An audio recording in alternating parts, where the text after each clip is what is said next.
Now it's my turn, and again, I will skip many parts of the paper, which is already, I believe, in your hands. Let me start from this consideration.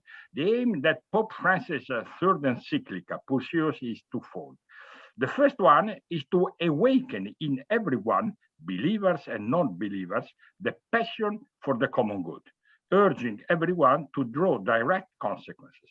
The second one is to clarify concepts that are too superficially taken as a synonym or almost. The resulting confusion of thought does not help either dialogue or the prospect of the necessary lines of action. Let me clarify on this point. Fraternity does not have the same meaning as brotherhood and even less as solidarity. And while that of brotherhood is an immanent concept that speaks of the belonging of people to the same species or to a given community of destiny, fraternity is a transcendent concept that lays its foundation in the recognition of the common fatherhood of God. Brotherhood unites friends, but it separates them from non friends. It makes associate. And the Pope Francis says an associate, I quote, is one who is associated for certain interest. Let me stress interest, number 102, and therefore exclude the united from the others. Fraternity, on the other hand, precisely insofar as it comes from above, is universal and creates brothers and sisters, not associates, and therefore tends to erase the natural and historical boundaries that tend to separate. Cain's murder of his brother suggests that fraternity is not based on blood. Biological fraternity does not exist, meaning that there is no fraternity if we do not acknowledge our responsibility towards one another. Whereas brotherhood has a naturalistic premise, fraternity presupposes a common father, which makes us guardians of each another. Fraternity is equally different from solidarity, as Bishop Minera already stressed in his presentation. And it is a great merit of Christian culture to have been able to decline in both institutional and economic terms the principle of fraternity, making it become a cornerstone of social order. The proper meaning of the principle of fraternity is to constitute at the same time the complement and the overcoming of the principle of solidarity. Indeed, while solidarity is the principle of social organization that allows the unequal to become equal, fraternity is the principle that allows the already equal to be diverse. Mind you, not different, but diverse. Fraternity allows people who are equal in their dignities and fundamental rights to express their plan of life or their charisma differently. The seasons we have left behind, the 19th and in particular 20th century, were characterized by great battles, both cultural and political, in the name of solidarity. And this was a good thing. Think of the history of the trade unions movement and the struggle for the conquest of civil rights. But the good society in which to live cannot be satisfied with the horizon of solidarity only. Because while a fraternal society is also a solidarious society, the converse is not true. What makes the difference? Gratuitousness. Where there is a gratuitousness is lacking, there can be no fraternity. Gratuitousness is not an ethical virtue, such as justice, because it concerns the supra ethical dimension of human action. Its logic is that of superabundance. The logic of justice, on the other hand, is that of equivalence, as Aristotle already taught us. So we understand why fraternity goes beyond justice. In a perfectly just society, provided that it would be achievable, there would be no room for hope.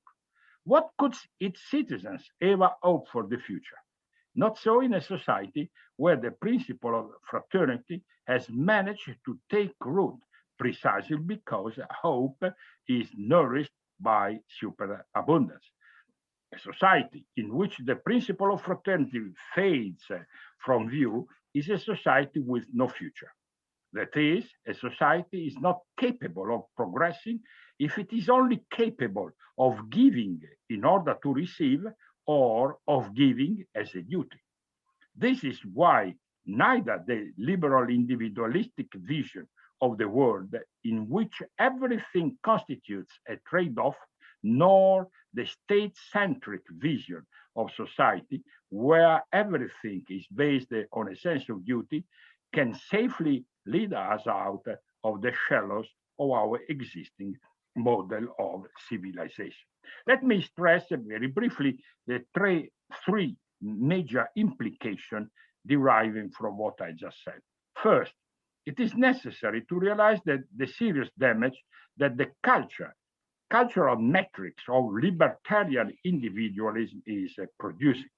We know already the premises of individualism from a philosophical point of view.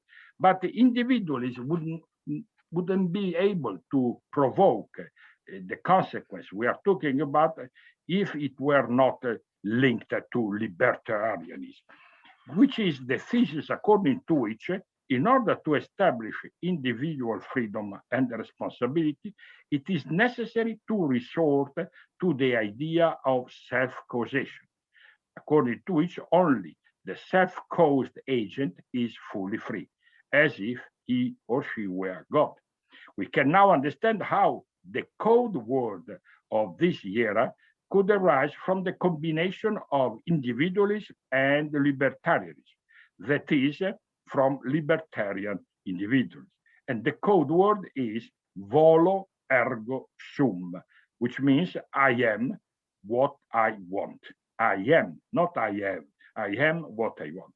The radicalization of individualism in libertarian terms has led to the conclusion that every individual has a right to expand as far as his or her power allows him or her. And freedom, as a release from all ties, is the dominant idea in our societies today. Since they would limit freedom, ties are what must be dissolved by mistakenly equating the concept of tie with that of bond. The conditioning of freedom bonds are confused with the conditions of freedom. Now, that is why, as Per Paolo Donati stressed in his presentation, the tremendous lack in our society today of relational goods. A second powerful invitation that comes to us from Pope Francis is that of hastening the transition from the traditional and now obsolete model of responsibility to a richer model. In fact, the traditional interpretation of responsibility identifies it with the accountability of what a subject, autonomous and free, produces or puts into being. This notion, therefore, postulates the ability of an agent to be the cause of his her acts, and as such to be required to pay for the negative consequences that derive from them. This still prevalent conception of responsibility, however, leaves in the shadow what it means to be responsible. For some time now, however, a sense of responsibility has begun to take shape that places it beyond the principle of free will and the sole sphere of subjectivity, to place it in function of life. From the Latin respondus, responsibility essentially means carrying the weight of things, taking care of the other. Not only do I answer to, but also I have to answer of. This is why the experience of responsibility cannot be exhausted in simple imputability. We are responsible not only and not so much for what we do, but rather for what we do not do, even though we could do it. As we know, the omissive action is always more serious than the commissive action. The third practical implication of the discourse developed in Fratelli Tutti is that if we want to be right regarding the unworthy phenomena of growing social injustices and the spread like wildfire of a aporophobic attitude, we need to think seriously about a credible model of global governance. What is the difficulty in this regard? We have to admit that or how to reconcile the internal governance rules of individual countries, each of which has its own specific history, its social norms of behavior, its cultural metrics, with the uniformity of the rules that inevitably characterize global governance. Never forget, in fact, that the constraints external to the country, when it has to shape its domestic policies, always entail a cost in terms of democratic legitimacy. A cost which, as it is happening nowadays, ends up reinforcing irrational pressures towards sovereign populism. It is therefore a question of choosing between two alternative concepts of global economic governance, what Danny Roderick has called globalization enhancing global governance and democracy enhancing global governance. We have to make a choice. We cannot continue to be ambiguous on that. And the basic idea of the democracy enhancing global governance is that when one starts drawing the rules or at the transitional level, it is necessary to include among the objectives to be pursued not only the increase in efficiency in the allocation of resources and therefore of income, but also the enlargement of the democratic base. To put it another way, it is indeed true that globalization increases the space of negative human rights, in other words, freedom from, but it also restricts the space, if not corrected properly, of positive human rights, namely freedom of. Pope Francis does not hesitate to take a stand in favor of the second option, and I have to say, with very good reasons. But obviously, it's not enough to, that is the purpose of the Pope. It is on us to find the concrete ways to put into practice, as Gustavo Beris said, the rewriting of the rules of the international game. Now, to finalize, come to the final point, a noteworthy novelty of this encyclical, which has not gone unnoticed and which will continue to be discussed, in my opinion, for a long time, is constituted by Chapter 5, significantly entitled A Better Kind of Politics. Now, if we wanted the social order that we call capitalism to be able to fully respect the right of each person to decide for himself or herself how to value his or her life, and at the same time be able to show equal consideration for the destiny of each person, there is no other way than that of politics. But a better kind of politics, Pope Francis writes. In particular, Fratelli Tutti strongly insist on the separation between market and democracy, which has taken place in the last 40 years, above all. After stating that, I quote from number 168, the marketplace by itself cannot resolve every problem, although much we are asked to believe this dogma of neoliberal faith, unquote. Pope Francis, in this regard, it's very, very clear cut. And in my opinion, he paves the way towards a new way to conceptualize the relations between state and market, towards a tripolar model of social order based on state, government, market, and community. We have seen and still are seeing the consequences of the separation. In the last 30 years, the indicators of interstate and intrastate social inequality have increased outrageously, even in those countries where the welfare state has played an important role in terms of resource management. Yet, legions of economists and political scientists long believed that Kant, Immanuel Kant's proposal, I quote from Kant, let's make the cake bigger and then divide it equally, unquote, was the solution to the problem of equity.